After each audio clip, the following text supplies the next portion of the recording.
All right, folks, it's 7:30, so thank you all for joining. We'll make a start. Good evening, everyone. My name's Cassie. For those of you I've not yet met, I'm the Manager of Community Education at Jewish Care, and it's my pleasure to host these sessions for parents and carers as part of our Raising Healthy Families program. Before we begin, though we're joining from many different places tonight, I'd like to start by acknowledging this Reconciliation Week and also the traditional owners of the lands on which we and our families live, work and play. For myself, I'm joining tonight from the lands of the Bunurong people of the Kulin Nation, and I pay my respects to elders past, present, and emerging.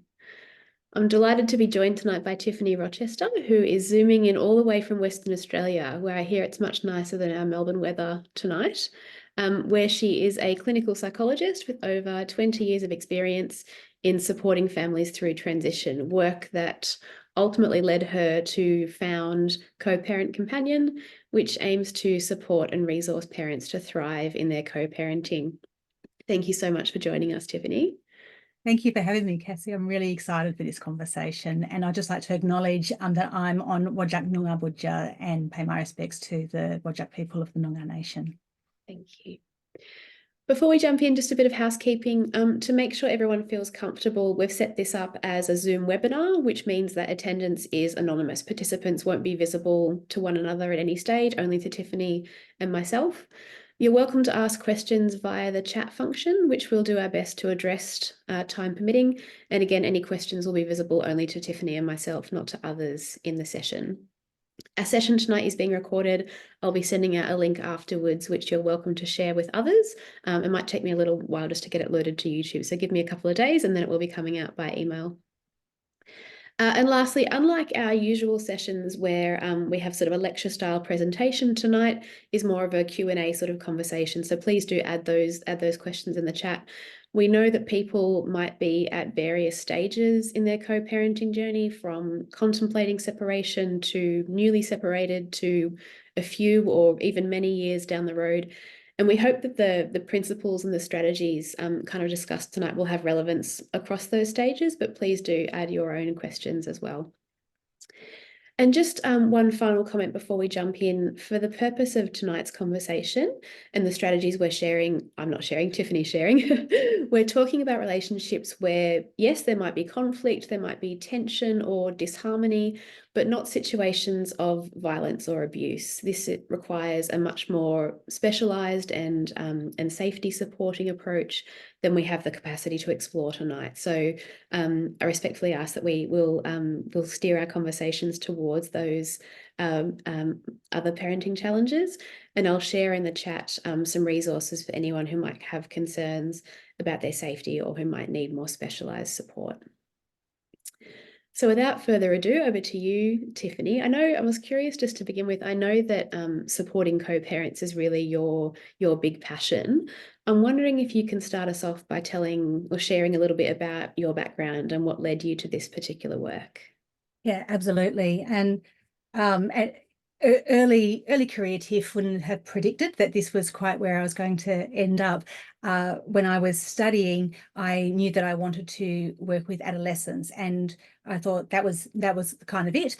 I really wanted to support teens, and very early in my career, in fact, my very first job out as a master's graduate was working with the families of severe repeat juvenile offenders. So I was working with teens, and to do so, we had to work with the families, and it was probably the best grounding I could ever have hoped for starting my career. I was well resourced and well trained in systems, and it's what really clued me into how important it was to look at children in their broader context, and that if I was really serious about wanting to support teens, I actually needed to support and resource the parents. And the rest of my career has followed that trajectory.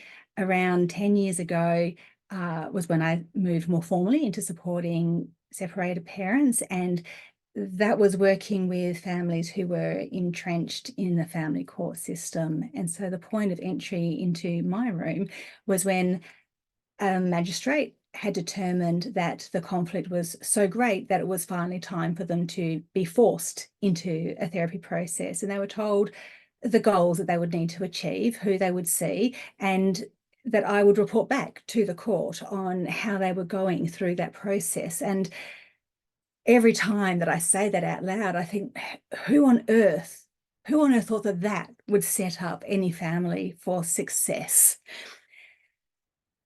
It is exhausting for families. It is traumatic. It costs, they were spending tens of thousands of dollars and hurting so much. And it was really, really clear that they were needing resourcing and support, not from a legal system, but from people who could compassionately support and resource them with really good strategies about how to step through a separation. And so it was time for me to pivot. I couldn't see it being done anywhere else. And I knew that we were getting gains, even at that really tricky end. I wanted to do that far earlier to support parents in those early stages to be able to set up a really healthy transition out of an unhealthy relationship. Beautiful, thank you. I can imagine seeing families in that real level of pain and distress at that really sort of complex and tricky end of things. I can imagine how that must have motivated you to want to come to things from the other side and set up that really kind of preventive, proactive approach. Thank you. I know that obviously every family and every situation is different, that some would be in the situation you've described, others might be earlier on in the journey or at a different sort of phase. But I imagine what's common across all those situations, and for the parents who are joining us tonight, that irrespective of how they might feel about their former partner, that what they do share is that they want the best for their kids. What can you tell us about how co-parenting affects children's mental health and development? Look, that is such a good question, and you raised some really good points in there as well. So my experience in working with these families for as long as I have is that pretty much every parent ever wants to serve the best interests of their children. And what can be different is what they think that needs to be, what they think it is that they have to do to get there. So often when we're looking at the conflict that emerges in those early stages, it's two people who are passionately fighting for the best interests of their kids. They just don't have a shared view on what that is. And you had a second part to that question, and I got so caught up in that answer that I lost track of what it was. Not at all. Was asking about the impact of co-parenting on kids' mental health. Yes, it was a very important second half of the actual question. I want to start with the good news story, which is that we know that 79% of children who grow up across two homes are going to be just fine. They are indistinguishable from their peers in the same way that you won't know whether a baby has been breastfed or bottle fed and whether or not they went to daycare. We won't see by looking at them across all of their outcomes whether or not their parents are separated. But that means that 21% are at risk. That is twice the rate that we see in the general population. So it is too high. And the types of things that we see are across all aspects of development. So we can see a damage in attachment and connection to both parents. We can see academic performance, fall, social isolation, difficulties in friendship groups and in romantic attachments. For boys particularly, we can see more acting out behaviours. For girls, we can see more internalised behaviours, and obviously that doesn't always fall along gender lines. And for all of those outcomes, because they sound freaking awful, we also know the biggest predictor of children falling into that bucket. And it's not to do with how much money there is when you go into two homes, and it's not to do with the percentage of care with each parent. It is completely about how much conflict the children are exposed to and made to feel a part of. And that is awesome, because that puts the solution right within the hands of parents, that we know exactly how to protect them and transition them across to those healthy outcomes. Having said that we know that, and the answer is simple, they are very easy words to say, Cassie, and it's one of the reasons I'm really glad that we're having this conversation, because shielding your child from conflict when you're in your darkest days, when your heart is hurting, when you're angry, when you're grieving, when you're not sure how to communicate with somebody that you have some really difficult feelings towards. It is not an easy task. It's not an easy thing to do. And it's why I think it's a dreadful thing that there's been this expectation that somehow parents will just figure it out, that they'll just be okay on their own, or they can bring in lawyers who are really, I mean, there is a place for lawyers, to be very clear, but to bring lawyers in to fight for an outcome rather than to bring in an expert in human behavior and child development to support and nurture people through to an outcome. It's just ridiculous. You were never, for anyone who is watching us right now, watching this on record, you were never meant to do this alone. I love that framing. Thank you. Both in terms of that it's not separation itself that has the potential to influence children's development negatively, but that the ability to influence that positively by managing conflict and buffering children from that is something that's very much within our realm of control with the right supports and with the right help. So that's I guess the why of wanting to move towards co-parenting as cooperatively and as peacefully as possible. In terms of the how, what do you see as the key components, I guess, of a successful co-parenting relationship? Yeah, so I was thinking about that question and wanting to give a clear kind of like bullet point answer, but acknowledging that each part is huge. So what I would say is fundamental is to assume goodwill in the other person. And not because that person might actually be behaving from a position of best interest for you or the children, what have you, but because when we assume goodwill in the other person, it changes our response set, what is available to us for how we want to respond to them. So if somebody is rude to me when in the shopping centre, I could assume that they have taken an instant disliking to me, and that's going to shape the behaviour that I might respond with. I might decide that they have judged me for what I'm doing, and that's going to shape the behaviour that comes out of me next.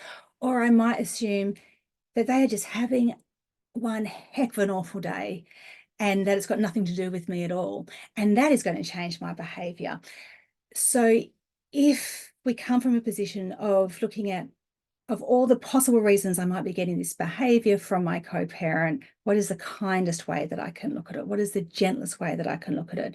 That is going to open up the best parts of us to be able to respond in a way that will bridge things towards good collaboration. So I would put that first, and then the other two parts I'd have my little dot point answer is really good communication skills, which are often needing some support. Often it's struggles in communication that have led to part of the relationship breakdown. And often that's not just to do just with the relationship itself, but with, but by the time we come into a relationship, we have all of our childhood, we have all of our history, all of our learning about what we can say and can't say and how to say it and when to say it and when to step in and when to avoid.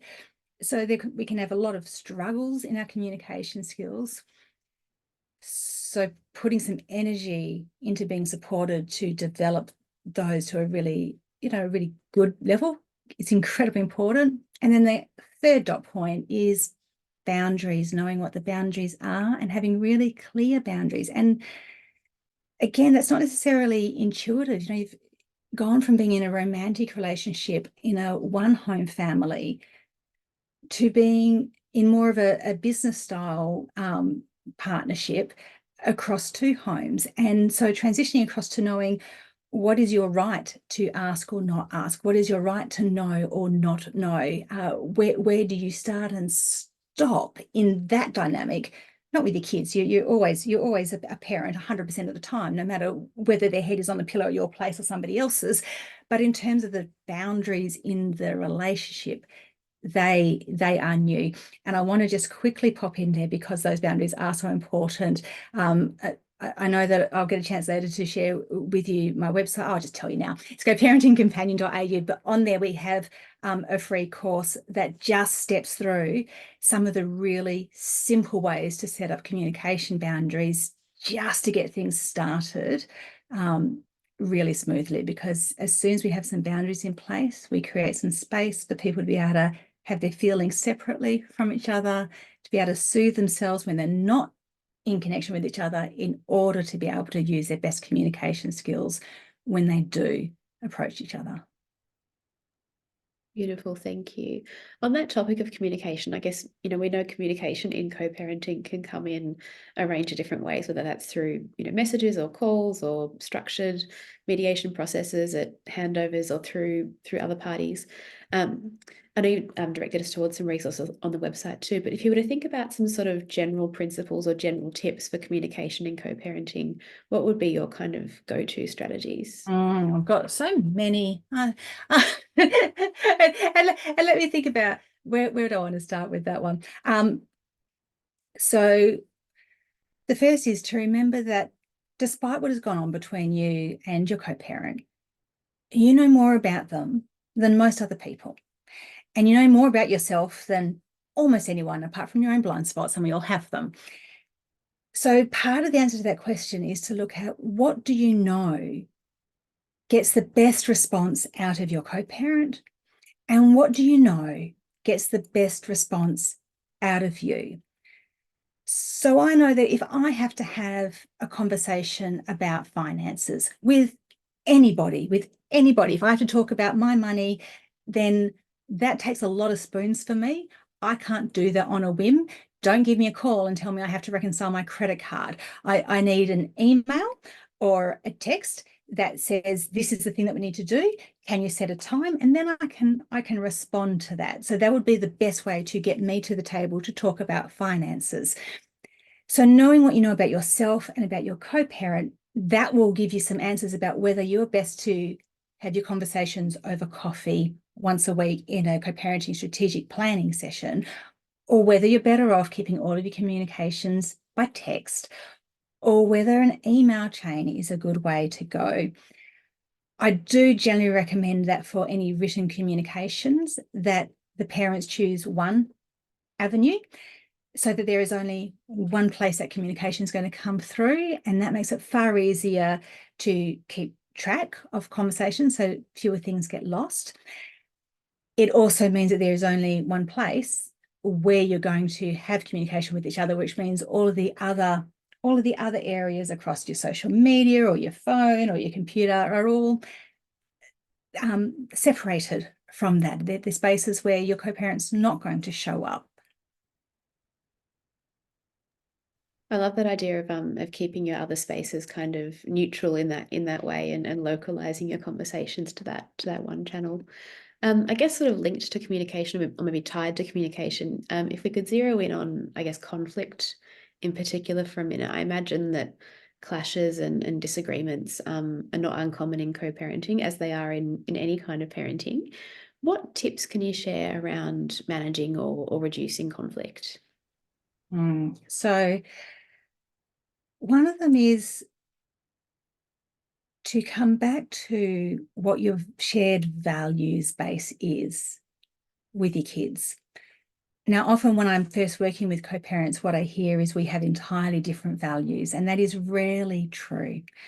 Usually when people say we have entirely different values, what they are describing is entirely different behaviours to get to the same values. So if I was to look at some core values around parenting, people generally want to be loving and kind. They generally want to be available to their children, to be loyal. They might want to raise children who are going to be independent and healthy and adaptive adults. There are very few people, I think, who are going to jump in and say, I do not want that for my child. Please don't ask that of me. If you know where your shared values are, then the first thing that does is it allows you to have far greater flexibility about what the topography is, what it looks like on a day-to-day basis. So it opens you up to perhaps be more open to what it is your co-parent is suggesting, if you know that they're coming from the shared values base, they want the same thing. It also means that if you are looking at raising an issue that it can be contentious with your co-parent, coming at it from that shared values piece is really useful to be able to say, I know we both have this shared view about something that we want for our two-home family, and these are the ideas I have about how to get us there. and then being open to listening to the response that comes back. Sometimes where conflict, I mean, there are so many things that may trigger conflict. One of the ones that often triggers conflict is when one person goes in with an answer, with a this is how things are going to be, or I've already determined this and I'm just coming to you for a yes. And again, if we look at the driver of that behavior, that driver is often about, I want to keep this communication short as possible. I don't want to have a long conversation. So it's coming from a good place. But as humans, we really don't like to be told what to do, particularly by someone we're having a difficult relationship with. And when we're raising kids together, that can often leave the other person feeling like their opinion doesn't matter or is not valued, or they don't, that the other person doesn't really care about what it is that they want for the children. So creating a space where it can be a conversation, where it can be space to hear each other's perspectives. And then the other part that I want to put in there before I just talk way too many points and everybody gets a little bit lost, is then I lost that while I was explaining where I wanted to go with that. So in looking at that communication piece, taking the time to keep each other's defenses down. So you likely know what it is that will trigger unhelpful reactions in your co-parent, and you'll know what they are that trigger them in you. So letting each other know that you don't want to trigger each other is a really, really useful way. As soon as we feel threatened, our biology takes over, and the part of us that is available to us when we're in threat mode is tiny. It's, amygdala right back at the top of our brainstem. It's incredibly small, and it is just there to keep us alive. It has extremely small repertoire of behaviors, which are all around fight, flight, and fight, flight doesn't look pretty. So we are not good at none of us are good at communicating and finding our way through conflict when we're under threat. If we want to bring someone back to soothe, if we want to bring them back to their prefrontal cortex coming back online, the easiest way to do that is to name the emotions that they're feeling and to be able to recognize what it is that is showing up for them. Because when we feel seen, when we feel understood, then our physiology will settle, and then our brains will open up and we're ready to step into some really good decision making together. Beautiful, thank you. I love that.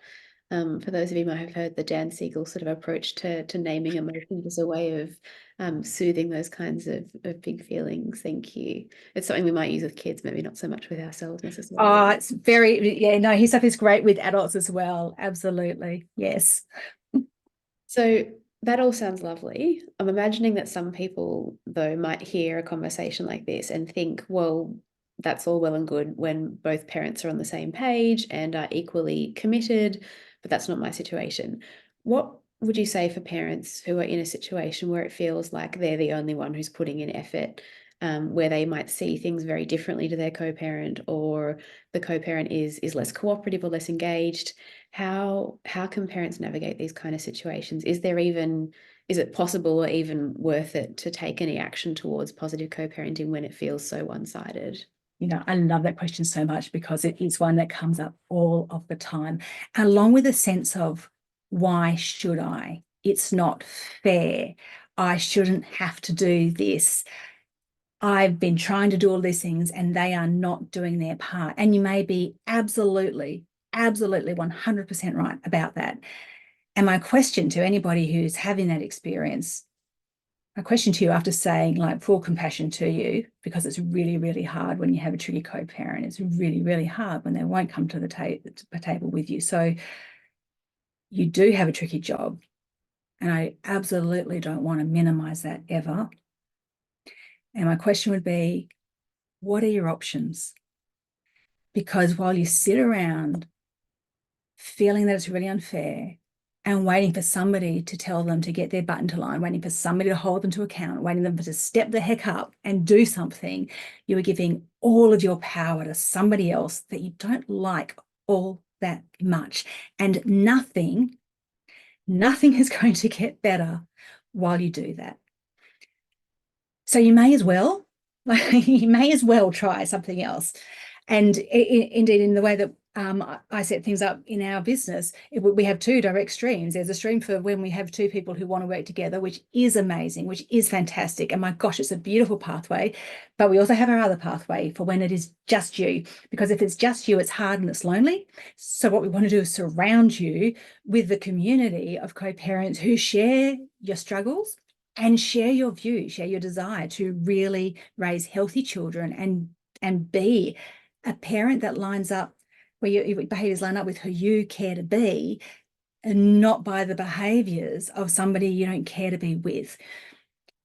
In terms of what's possible, and like, it's not just some kind of nice thing about I just want to be a good person, and we see really amazing things happen when one person does the work. Now, some of the amazing stuff that we see happen is just purely lovely, which is that there's a whole heap that we can do to jam-pack self-care and compassion into your life, to absolutely fill you with so many self-care tools that when the correspondence comes through, even if it is always horrendous, that you've got strategies to keep that boundaried, separated away.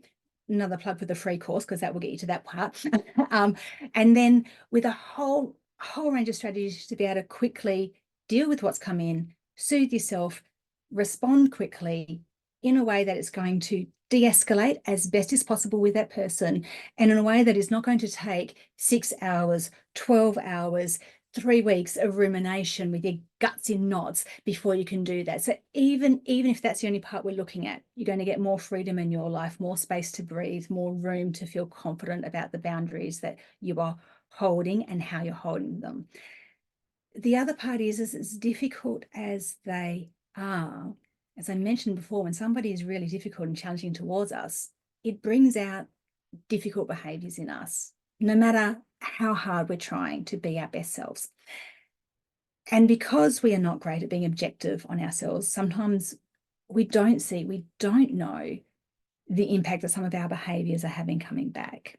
And an example of that might be if I know that whatever I'm going to send this person, I'm likely to get a whole heap of rubbish and vomit spewed back at me.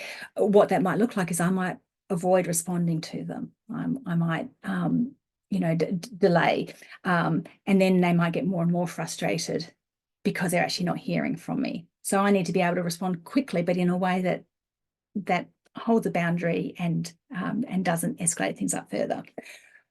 Or it might be that when they come at me with all this verbal vomit, that I go back and tell them all the areas where they're wrong, or all the areas where they've got the incorrect information. I say, my gosh, you're wasting far too much time. Like you don't need to do all of that. But doing those things, which are well intentioned, they're about trying to get this parent back in line and see things your way. They possibly aren't helping.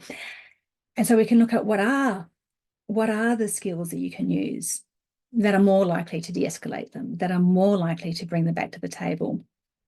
Now, what I've seen over and over again when we do this, not every time, because there's a whole range of co-parents out there, but what I have seen repeatedly is a parent that we've had nothing to do with, a parent that I have never met, does things like apologizes for their part in the conflict, does things like agrees to changes in schools without conflict, drops threats of mediation, and decides that they can have a coffee to catch up and have a conversation to make a plan going forward. There is a huge amount that is possible. And if only 2%, if only 5% of that is available in your direct co-parenting situation, I'd want to know, what would that be worth for you? And what have you got to lose if you don't give it a go? Love that. Thank you. I guess you mentioned just then some of the boundaries that people might hold, and this is maybe jumping ahead a little bit, but do you have, if you were able to sort of give a sense of what some of the, I guess, the most important or the most helpful boundaries that you see co-parents holding with one another, what would you say those might be? So What I think is really important is that unless you fall into the category that we agreed is off limits for tonight. So if you have a co-parent who has the children for some of the time and there is nobody anywhere looking at that parent and saying they should not have those children any of the time, then they are a good enough parent on the time that they have their kids, and you need to just let them do their parenting in their time. Obviously, it's beautiful for the children to be able to have consistency across both homes and to be able to have some similar ways of doing things. But children are resilient and they do learn in their context, so it's not essential. However, the best way to get your parent to do things in a similar way to you is to just share with them what works in your home and be open to hearing what works in theirs. So sharing what works in your home and offering it up that they can choose whether or not they take that on, but not trying to parent over there. Allowing each other to parent on their own time is one of the loveliest ways to be able to really support and foster those boundaries. An area that is quite tricky in boundary management within that is about contact with the children whilst they're with the other parent. And so it's really important there to know your children, to be really looking at what do your children need from you in terms of do they need daily calls? Do they need weekly calls? How often does that happen? And the answers for that is so different across each home. But looking at your child, we have to be so careful that a parent doesn't overly intrude in another parent's time, and children can find that moment quite difficult as well when they're pulled out from this relationship with this parent to have time with that parent. And so being really respectful about how and when you are reaching into the other time to have that contact with your child. That communication can happen in so many beautiful and healthy ways, so long as it's done with a great deal of respect for the other parent.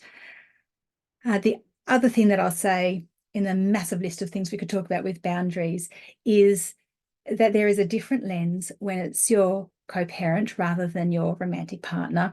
When you're in a romantic relationship, you really want what's best for your partner across all of their life. You want them to be able to get the promotions that they go for at work. You want them to have great connections with their friends. You care about their relationship with their mum.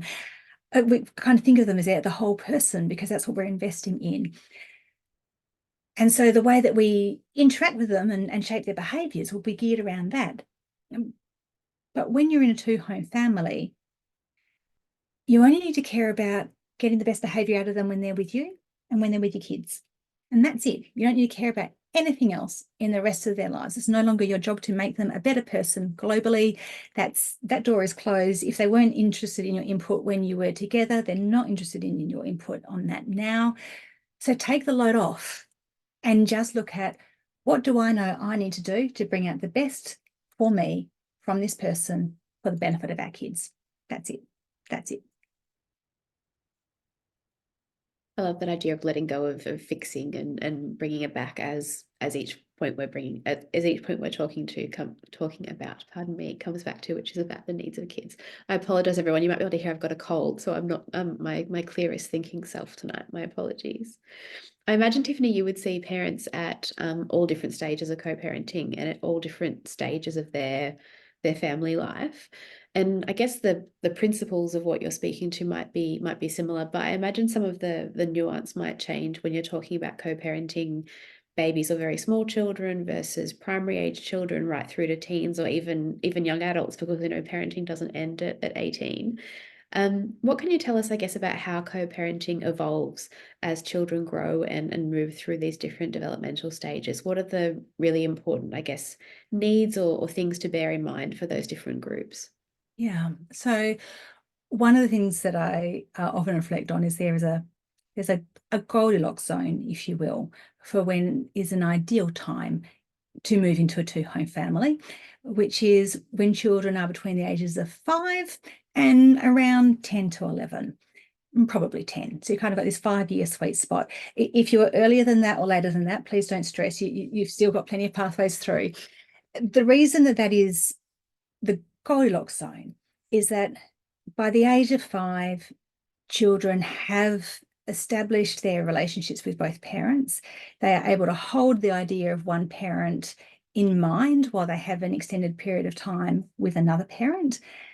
And they are still very moldable and shapeable. So when you explain to them that, our romantic relationship has ended and now we're going to move into a 2-home family where we prioritize on being really excellent parents to you, they can roll with that more easily. Now, that's not to say they're not going to experience, distress and disappointment. They'll still have their full range of emotions, but they're really open to parental guidance and care, which means that you can generally move into a reasonably stable shared care arrangement that works within the needs of all of the family and all of the work needs and leisure needs and what have you. And that's going to be stable potentially for a few years. Earlier than that is harder, and there will be more frequent changes. There'll be more frequent handovers, which I'll get to in a moment, and there'll also be more frequent revisions of what a parenting agreement for shared care needs to look like. And this is where I really want to speak to what is traditionally the dad role for a moment, acknowledging that it can be either parent, but traditionally dads, which is where we have very small children, where there's breastfeeding, or we've got someone who is spending time in that primary care role. We want, of course, for the child to have healthy attachments with both parents. That's really important. So if you are the non-primary carer, which is often the dad in that dynamic when they're very small, dads obviously want to know that they're going to be able to have really good shared care, and they may hold ideas in their mind that a 50-50 arrangement would be a good arrangement to have, and they may very well be right. But that won't be the starting point. And to get there, to have a really healthy shared care arrangement that looks like that when the child is 5 or older, it needs to start off differently, because very small children need to have one stable base with lots of frequent contact. And that frequent contact is really important. And it's hard for separating parents, because the child really can't go a full week without seeing the other parent. So they do need to see them every 2 to 3 days, which again means you've really got to lean in and get your community around you to support you, because that's a lot of handovers to manage. That's a lot of communication to manage. So really don't leave yourselves to your own devices on that one. You're asking way too much of yourselves. So that's at the younger end. At the older end, teenagers are moody. Teenagers are, and that was kind of a bit of an unfair thing. They are moody, but they're moody because really big stuff is happening. Their emotional development goes ahead of their cognitive development. They are individuating from their family. They don't really want to be caught up in family drama. Loads of developmental stuff is happening, and your separation is an annoyance. So with older children, we see them wanting to assert far more of their own will about what happens. And as they progress through their teenage years, that they also do need to have some say. Parents always need to be the ones making the decisions. Children should not be making that call. It's not fair to them. They're not developmentally able to do that. But they will want to say things, they will want to do things, and they will vote with their feet. So even if you've gone through that beautiful Goldilocks zone of separation, when they get to teen years, you're likely looking at things changing again. It's not unusual in the mid-teen years for a child to decide that they do want to spend predominant time in one place, because they're just jack of moving between 2 homes. If that happens and you've got that beautiful 2-home family established before then, you don't need to worry if it's not your home they choose, because their connection with you is secure, and they will still come and spend plenty of time with you because you've already done all the things you need to do. They just don't want to keep moving between 2 homes. The final point I'll put on that, because obviously so much of this is nuanced from family to family, is that where there are disabilities within the child set that can change some of what is appropriate for that family. And when the children are at different ages and stages, in terms of if we've got like a 2-year-old and a 7-year-old at the time of separation, knowing how to balance that out can be tricky and nuanced. And again, it's a really good idea to sit down with an expert in behavioural development to get some guidance, far better than arguing out with lawyers. Lawyers are good for negotiations, but they are not experts in child development. They can't help you know what's best and what's right because they just don't know. That's not their field of expertise. Beautiful, thank you. I guess just to finish off before we move on to opening up to questions, I can see quite a number have come in through the chat. As you said before, and I can imagine would be the case, that many parents would come to you when things feel really hard, when getting to a positive or even neutral co-parenting relationship might seem completely impossible. I guess, are there, from your experience, from your work, how would you encourage parents in that situation to hold hope? Are there, I guess, success stories or examples that you can share that might help parents in that situation to feel like it won't necessarily always be this way, it might change in the future? And where can parents go for support if they need it? Yeah, so over and over again, I get to see the good news stories. I had a lovely consult recently with somebody who had been through an awful period of estrangement from their kids, and during that period of estrangement, we'd caught up regularly with them, checking in. Is there more I can do? What else can I do? Is it time to take legal action? Where do I go with this? And each time we would sit and look at what were the breadcrumbs that they were leaving, what was the way that they were making it easy for the child to find their way back, and would revisit the literature on what happens when children are completely estranged. Now, what happens when children are completely estranged is that at some point they've had enough of the other parent, they go through their rebellion, and they springboard back. This is why there are so many reasons why estrangement is a bad idea. And the beautiful experience that we had just recently was that parent booking a consult with me to say, you were right. And here they are. And this relationship has repaired. And I had that beautiful moment of saying, I told you so. I've sat with people who have had beautiful conversations about really acknowledging their shared sadness that the relationship ended, about really acknowledging their own contributions to where things went wrong, and to being really receptive to that. And that, if that sounds, a pie in the sky, these were people who and multiple, like I've had this multiple times, these people have often started out with accusations of personality disorders and really quite awful originating pictures of their co-parent. We've seen, as I mentioned earlier, people who step out of mediation and come to arrangements, either with the support of myself or on their own as they find their way forward. I had a lovely moment in one of our group coaching calls recently, where one of our members shared a conversation they'd had with their co-parent, and they were dealing with a complicating situation that had arisen for the children. They needed to step it through together, and they got off the phone, and when they were reflecting it to me, they said, I realized we talked like parents of a family, and I had this grief because we're not a family the way that we were. But I realize we've actually made it. We are the two home family now. And that just freaking gives me goosebumps. And again, that would be that they're working with a co-parent that I have never met. They have done that. They have done the work to bring that co-parent to that point. Yeah, I could go on. There's loads, and it's really, really it is so beautiful to witness that.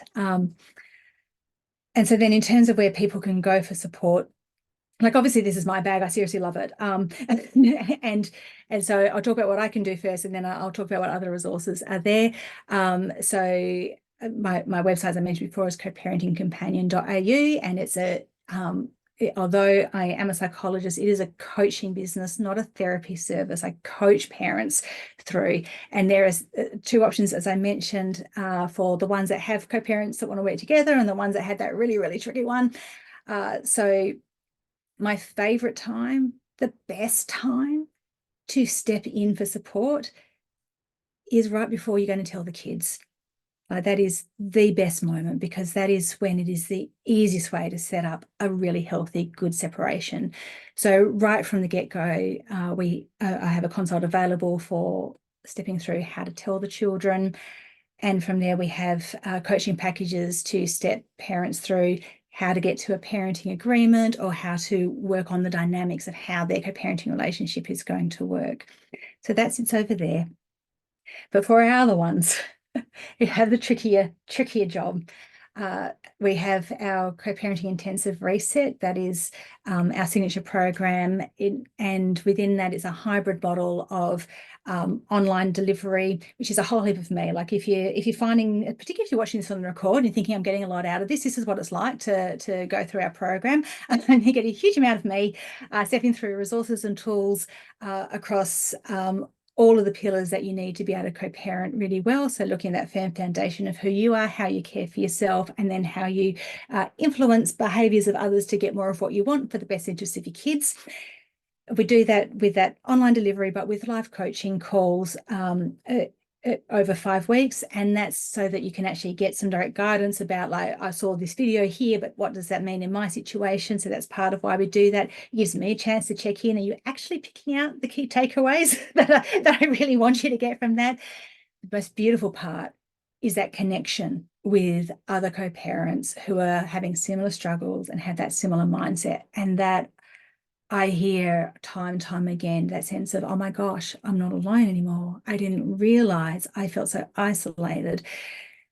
So we have that opportunity available for them to connect with the community and go through that process. And if it is something that they would like on an ongoing basis, then we also have our membership where week by week, I step people through what are the co-parenting tasks you need to do, what are the things coming up that you need to plan for, so that we keep you one step ahead all of the time, sharing that cognitive load so that you don't have to figure it all out by yourself. We have that backed within a membership portal that has at the last count over 150 videos and tip sheets and how-to articles for pretty much every time over the last 10 years that I've come up with a different co-parenting issue. I'm like, right, let's have a video, let's have a tip sheet, let's get that into the portal. So if there's something that's not in there, you can guarantee that's going to be the next thing that goes in.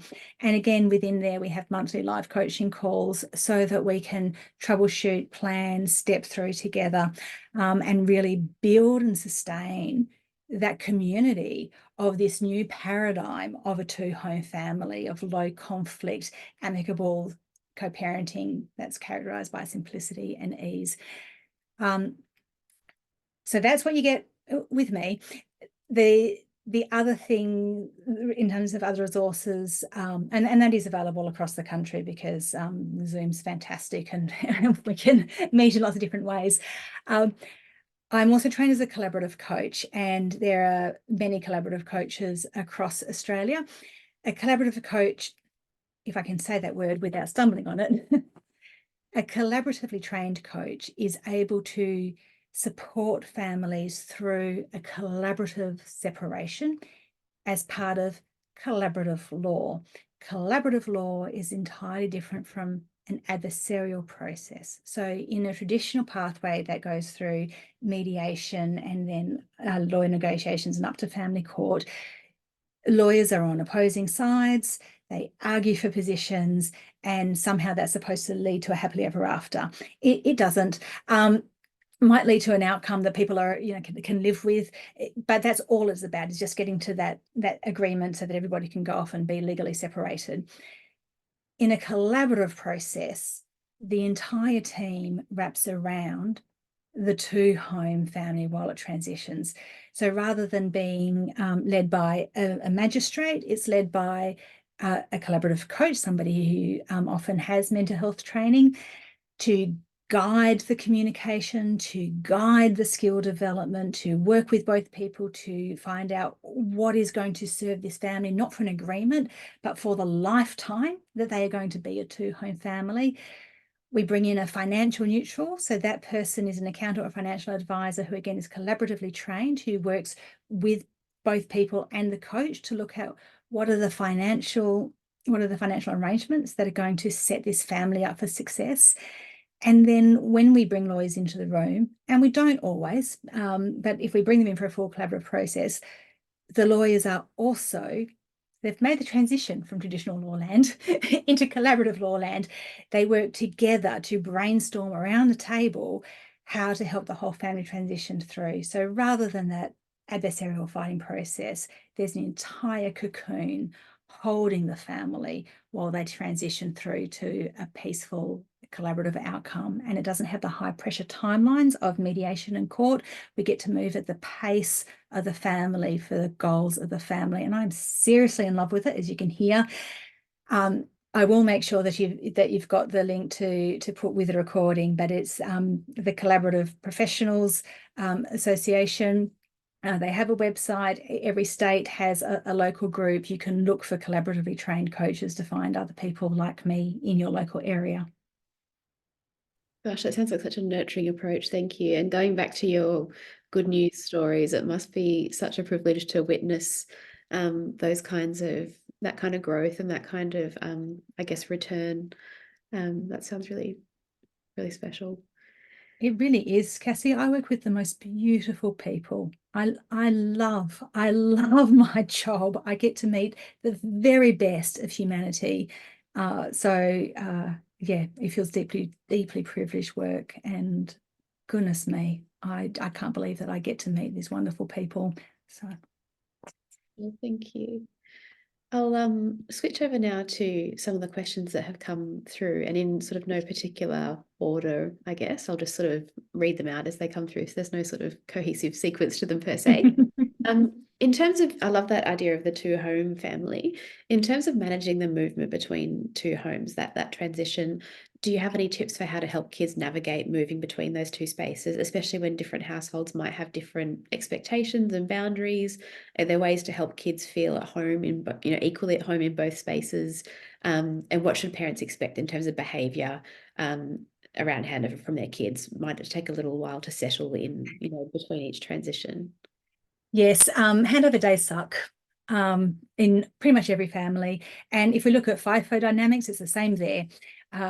None of us are great with transitions, and we often see behaviour in the lead up to a handover or immediately after a handover that is difficult because it just sucks. So first of all, if you're having problems at handover or the behaviour before and after, it doesn't mean that it's not a good idea for them to go to the other parent or that arrangement needs to change. It just means you're having a sucky day. There are plenty of things that you can do to help make that easier. So one of them is about definitely looking at the messaging that you give to your child when they're going over to the other parent's place, in terms of being supportive about the fact that, of course, you'll miss them, but you're willing to miss them because it's so important that they get to have that time with the other parent. That's missing is part of loving. And I miss my kids still when they go to school. I don't keep them home, and if I was going to homeschool them, it wouldn't be because I was going to miss them too much. So it's the same principle there. If things are not amicable between the two of you, or if you're still transitioning there, and give yourself grace and space while you're transitioning there, because there's a lot for you to process through. Handovers often go best if you can drop the kid at school and then pick them up for the other house, because then they have that whole day in between. But any time that we can have a buffer in between, so it's not two parents coming together to do the handover, children transition there far more easily. And then in terms of those different boundaries and different rules, that's usually the smallest part of what is causing difficulties. And we do often have one parent who is better at warmth and nurture and the other parent who's better at rough and tumble, and it doesn't matter. It's ideal, if when they're in the same home. It's harder when they're across two homes, but kids are resilient. They can manage it. It's really okay. So just care about what happens in your home. And if you are providing a warm, authoritative relationship for your child, we know that even if that's only happening in one home, that's enough. That's enough. Beautiful, thank you. Just scanning through here. I guess this one sort of is a question aligned to right at the beginning, as you said, how to talk to, and here we're talking about older kids, sorry, just finding the wording. Is there any tips for how to tell teenagers but their many years married parents no longer wish to be together, that they're no longer in love with each other. I'm just thinking about the amount of emotion that probably sat behind the person asking that question. For any time that you're having this conversation with kids, my advice is to keep it really simple and really short in that initial conversation, which is to just do exactly as that person suggested, to just say, our romantic relationship has ended. We're now going to be moving to a 2-home family. We know this wasn't on your vision board. We know this isn't what you wanted. We are going to be better parents to you in this setup.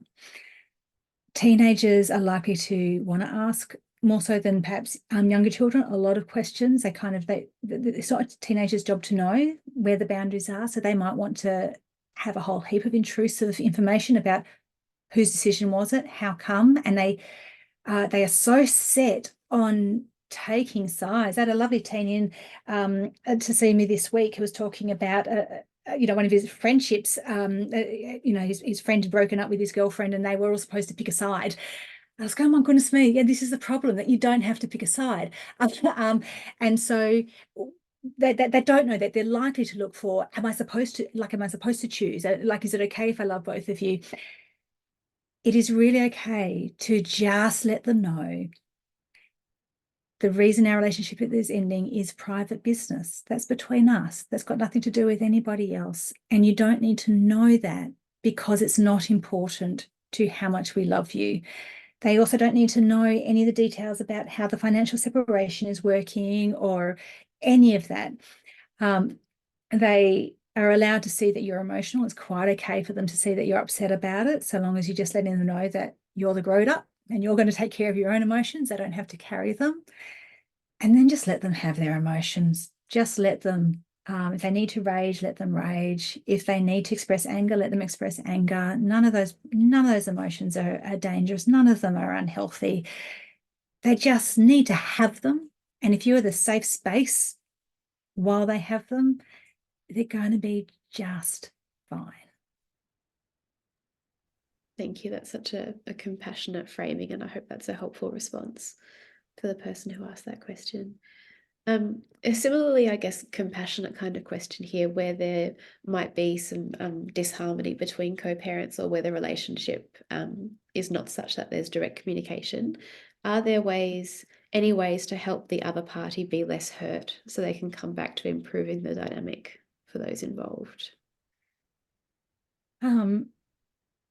So in terms of, so if I'm one parent, how can I help the other parent be less hurt? I think there's a couple of things in there. One is really slowing down and validating that you do understand how hurt they are. And I think as parents, we often rush this with kids, and we can often rush it with others. We can say, yeah, I understand that you hurt, but I understand that you hurt though. But what we really want to do is slow it down. I really get that you're hurting. I know you're still hurting. Like, they really need to see, if they feel seen, they can settle. It won't get rid of the hurt, but it just allows it to soothe and feel validated. There's that lovely song, when a heartbreaker don't break even. That is often the case, that people are at different points of the grief journey. So remember that you got through that part and they're still there, and allow them the space and grace to do that. And yes, it is going to be frustrating for you, but jeepers, it's hard for them too. So the other part is own your stuff. Own your stuff. If you know that you have messed up, if you know you've made mistakes, apologize completely and without justification. And for most of our generation, our poor parents were pretty crap at that. They weren't trained in it. They didn't get it, which means there's a whole heap of us who are not good at it either. If you are not good at doing an apology, get along to somebody like me, or your own therapist, or somewhere, find out how to develop skills in delivering a really, really good apology, because that will take things forward a gigantic amount. Beautiful, thank you. This is an interesting one. As we know, families are often not just about parents. Do you have any tips for how to manage relationships with other family members that might be involved, like in-laws or grandparents? Ah, yes, because goodness me, these people who love us so much, and they really want to do the right thing for us, and they make so many mistakes along the way. At some point, I want to run high teas for the divorcees, where I want to bring whole networks together to talk about, right, so your person is separated. Let's talk about how you're going to be extended family. So definitely letting them know that you don't want them to choose a side, that you're choosing to be a two-home family, and that whilst their intention might be to wrap around you and, and then therefore the other person is dead to them, that's not what you're asking of them, that's not a helpful response.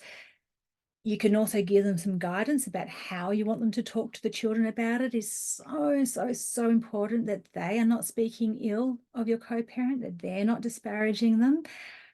It will damage their own relationship with their grandchild or niece or nephew. So it's in their own best interest to not do that. But then the other part is, again, to take the weight off yourself, particularly if it's your parents, to remember that unfortunately, we do get a little more rigid as we become elderly. And our children have an amazing capacity to have grace for our parents, the grace that we are not so good at holding. We might have held it for our own grandparents. It's really hard when they're your own. They can be incredibly good at rolling their eyes and going, it's just grandma. That's just, she doesn't mean it. Or, she's just old. Or grandpa, that's all right. He hasn't got it. So don't worry so much about what they're saying. If you couldn't change their behavior when you were their own teenager, you probably can't change it now. You can ask them for sure, but if it's going to cause more conflict in that dynamic, just get really good at teaching your kids how to hold their own view separate from everybody else's.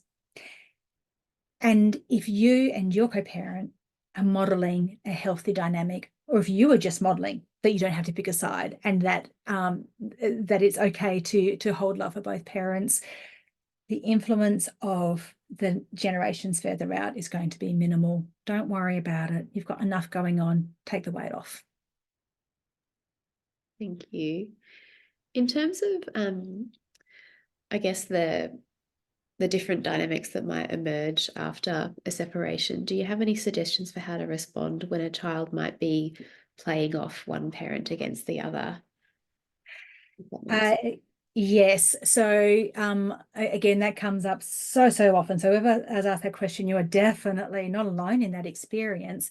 The first thing is to remember that this is developmentally normal, because the job of your child is to get what they want out of you. And they're going to experiment with all of the different ways to do that. And so they're not being manipulative or sneaky. They're just figuring out, what is the most effective way to get my needs met? And if playing you off against each other is efficient and effective for them, awesome. They're going to keep doing it because that's useful. So the child is not the problem. The problem is how the parents are responding to it. So that takes it back to talking to your co-parent about how you navigate things, bringing your communication skills back online, making sure that you get to make decisions at that co-parent level, and taking all the communication back there, so that loop closes, that loop becomes inefficient for your child. You want to give them far more efficient ways to get their needs met than playing you off against each other. I like that idea of making it inefficient for the child, and that's a very compassionate way of understanding what's happening for the young person there. I think we so often attribute these things to, as you say, manipulation or unhelpful behavior when it's just a young person trying to get what they need. Continuing again the theme of kind of young people's needs, there's a question here. I feel like my son deliberately doesn't talk about his dad in front of me. I don't want my kids to feel like they can't mention their other parent. How can I make it clear that it's okay for them to share or talk about that life in that second home with me if they want to? Yeah, and my goodness, I really love that parent is so open for that. So there's several parts without knowing the situation for that exact parent. One is about looking at what's within your control and then recognizing that some of it may be within the control of the other parent. So if you have an amicable relationship where you are able to have this conversation with your other parent, it could be useful to just check it out with them to say, hey, I've noticed this. Is there something that you know about this? Is there something that you're tracking? Has our kid said anything to you about not feeling like they can talk to me about it? And of course, there could be stuff happening over there. I would hope not. There could be stuff around, don't talk about us at the other home. That's possible. Within your own boundaries, within your own home, it's possible that in the early days of separation, the kid picked up that it was upsetting and distressing for you. And from an evolutionary perspective, the most important thing your child could do when it was first born, before it had anything else, was read your facial expressions and interpret your tone of voice. That was how they figured out their safety. And you might remember that when they were an infant, there was a time when you could hand them to people and they would go just fine, and you could hand them to other people and they would react, and they were looking for whether or not you were okay with them going to those people, whether you thought they were safe. They can read your micro expressions far better than anybody else. They're not necessarily aware that they're doing it. And for us, that's really hard to control, right? And if we try and control those micro expressions, other stuff comes up like contempt and anger, like it's a jumbled mess. So your kid may have read stuff in you that you didn't even know you were communicating, and that the story, the rule that they've made about that is, I can't talk about dad. Mum can't handle this. She doesn't want to hear it. If it's an unconscious rule like that functioning, one of the things that you can do is you can say, I've noticed, like name the rule. I've noticed you don't talk to me about this. And I want you to know that I want you to be able to. I want to know about your whole life, and not in an intrusive, interrogatory way.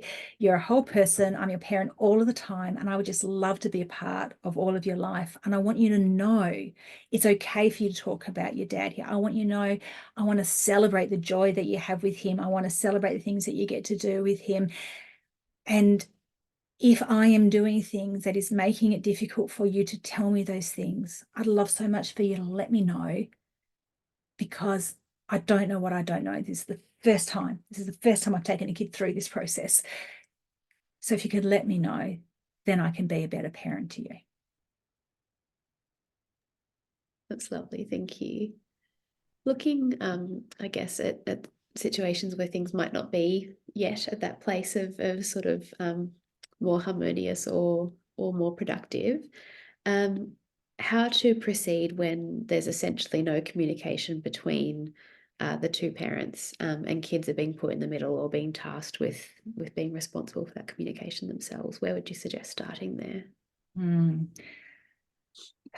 So again, it comes up so often, and I'm so sorry that is the situation this person is in.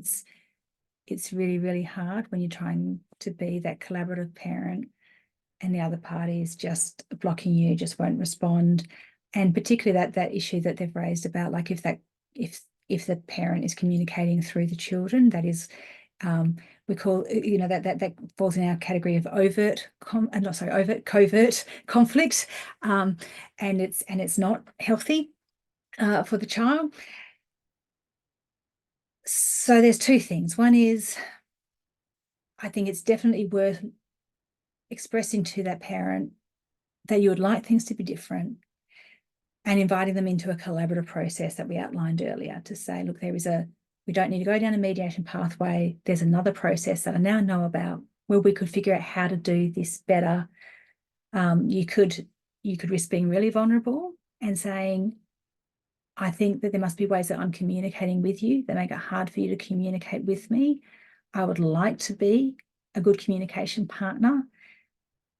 I would like to open up a space where you can let me know how to communicate better with you. And I would suspect that that's probably not going to be a conversation just the two of you together at this point. That's going to be a facilitated conversation. We really want to take good care of you in that space, but that vulnerability opens up a doorway. And maybe you've already tried that. Maybe they're still really closed. Maybe their learning history, the context that has created them and the stories they have, they're just not open. And sometimes that happens.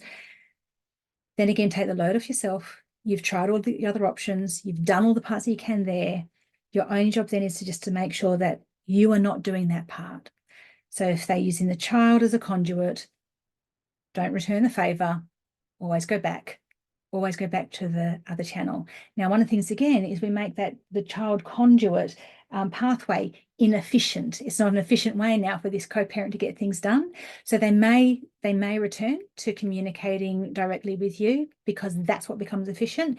They may try out horrendous vomit communication with you. It may not be lovely, and that's okay. Just remember, we've got a massive amount of toolkit for you to help you deal with that, but that's still going to be better than that exposure happening for your child. So to remember that your behavior never has to reflect what you're getting from somebody else. Cool, thank you. And I guess in a similar vein of when things are still in that quite tricky space, if one parent is speaking ill of the other parent to the children, what would be I guess a productive or a solution-focused way of broaching that with the other parent? Mm-hmm. I will talk to addressing with the other parent. I also want to touch on addressing it with the child as well, because this is an area where things often fall down. So in terms of addressing it with the other parent, if we look at that shared value space that we talked about right at the start, this parent wants to have a good relationship with their kid. And the research shows us that when this parent denigrates that parent, the relationship between this parent and the child suffers over and over again. And when we look at a self-chosen estrangement, and particularly for adult children estranging from a parent, so often the story is they were doing all of the denigrating and I couldn't stand it. I couldn't handle it. So I wouldn't suggest sending an email saying, hey, you need to stop denigrating me because you're ruining your relationship with your kid. But reaching out to them to say, look, this is the stuff that I'm hearing from the kid. It may or may not be true because I'm getting it through the lens of the child. So I'm not saying that this is verbatim what they're saying. They may be interpreting you way out of context. But this is the messaging that they may be playing us off against each other. They might be trying to start a fight between us. I don't know. Again, assuming goodwill of your co-parent. But nonetheless, this is the story that they're coming back with. And I'm really concerned that if this story is true, I'm concerned about what that's going to do to the relationship for our child with both of us. And I'd like to open up a way where we could look at how do we talk about each other to our child. Because so often orders do say things, parenting agreements and orders do say things like don't denigrate the other party, but the how, like what that actually looks like and how to not do that, again, it's more nuanced. It's not always intuitive. And sometimes you still can't stop it. And sometimes the child is still going to come back and they'll say, so now the other parent says, you're the reason that I can't stay at my school because you're taking too much money, or you're the reason that I can't have an Xbox because, your rules are too strict, or you're the reason that I can't have an extra week in Europe, or I don't know. Turns out they're all wealthy parents that are having these arguments in this pretend world that we're in at the moment. And when it's not right, it can be really hard to go like you want to defend, say, no, let me tell you how the money is separated. Let me tell you how we're making the decisions. That doesn't help. Your job, if they are not shielding your child from that information, your job is still to shield. So your job there is harder. Let's be real about that. It's harder. Soothe yourself. Breathe. Remember, your job isn't to do anything to protect the other parent. It is to protect your child. And then all you want to do is either, if it's been inappropriate content, to say, look, this is adult level stuff, and I'm actually not going to discuss the nuances of that conversation or those decisions with you because that belongs between me and your other parent.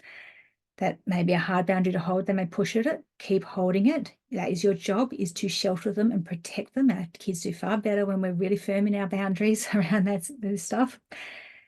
The other part, and I love this, a lot of this draws upon Louise Hayes and Joseph Cherokee work in their DNAV model of developing children who are psychologically flexible and resilient.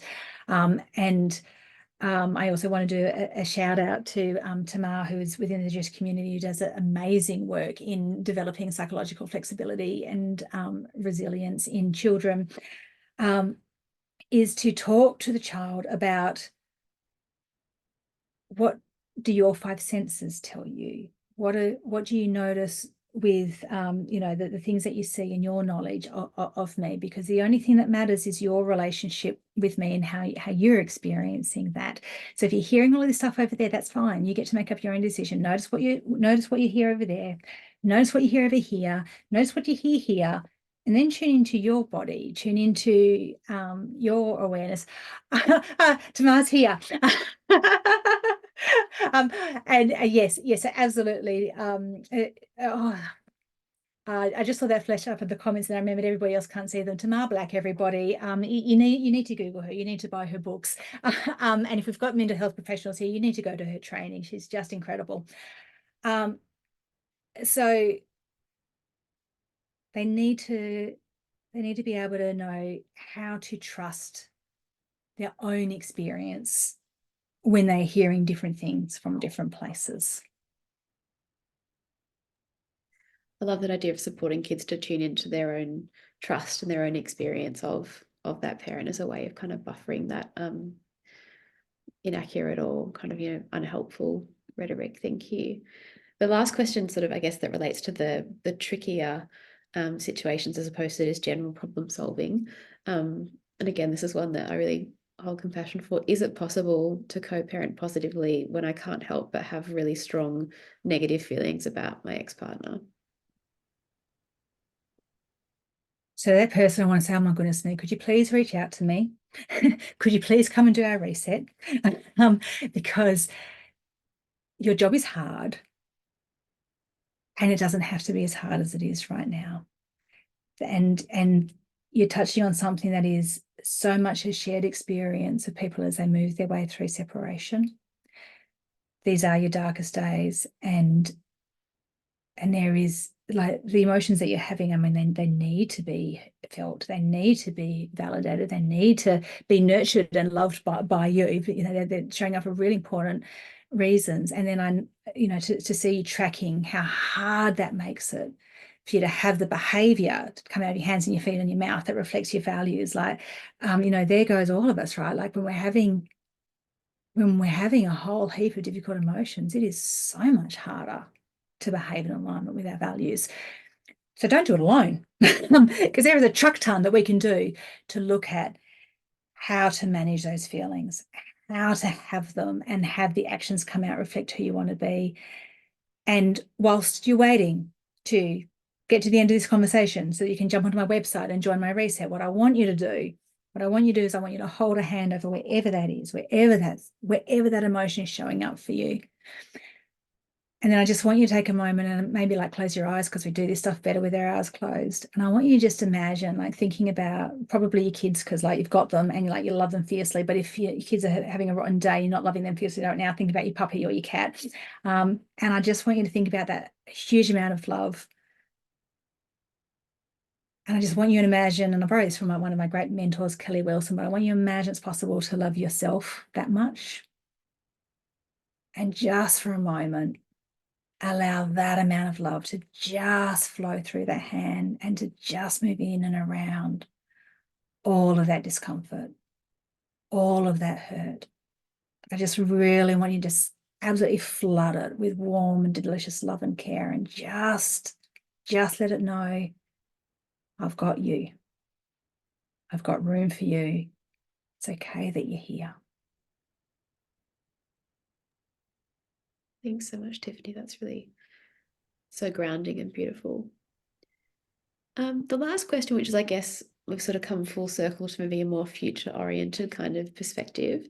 Really important one. How to talk to kids about repartnering if and when that time comes, when and how to introduce a new partner, and how to support that new partner to have a positive relationship with the other co-parent, if that's something that's possible. It certainly is possible, and there is no limit to how many people can love a child and how well a child can thrive with lots of beautiful adults in their life. A new person stepping in when a relationship becomes serious and if it moves into that step parent role, can be the biggest asset in your system. It can be what stabilizes a rocky system. It can be the pathway that actually smooths over some of the difficult communication bumps. It can be excellent, and it can completely blow up a well-established system. It completely rupture and make everything go terribly, horribly wrong. So this is a very, very, very good question. What I would say, I'm thinking again, there's a long answer, and then there's the, people have heard a lot of information tonight. Their brains might be on overdrive, but this might be the, this person might have been hanging in there just for this particular question. So I really wanted to do it justice. I hugely recommend, when you are dating, take your time.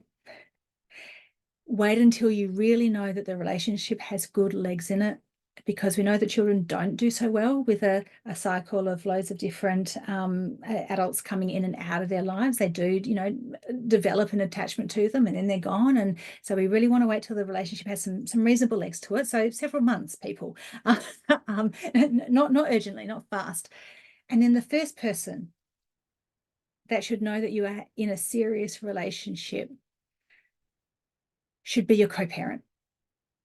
Not in terms of your friends and what have you have no contact with your kids who aren't going to support. You can go and tell them whatever you like, but when you know that relationship is serious and you are ready for the children to meet them, you need to tell your co-parent first. And that gets around so much rubbish, gets so much out of the way.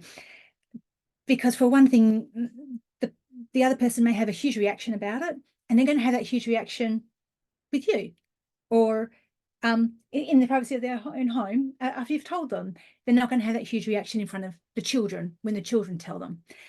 It means that when the children do tell them, that they can go, yes, I know, I'm so excited about this. This is excellent and wonderful. They can be supportive and facilitative. And before we even get there, what I really recommend is that the new partner and the co-parent meet either by Zoom or for a neutral coffee shop catch up, perhaps without you there. And it's so important because we are really good at creating stories of the monster of the other. And especially for women, we can feel incredibly threatened by a new woman coming in on the scene. Men seem to handle it far better. But this does go either way. So everybody should do this regardless. So we create these stories about, what they're going to do and what their views are. And the reality is your co-parent has exquisite taste in partners. They chose you.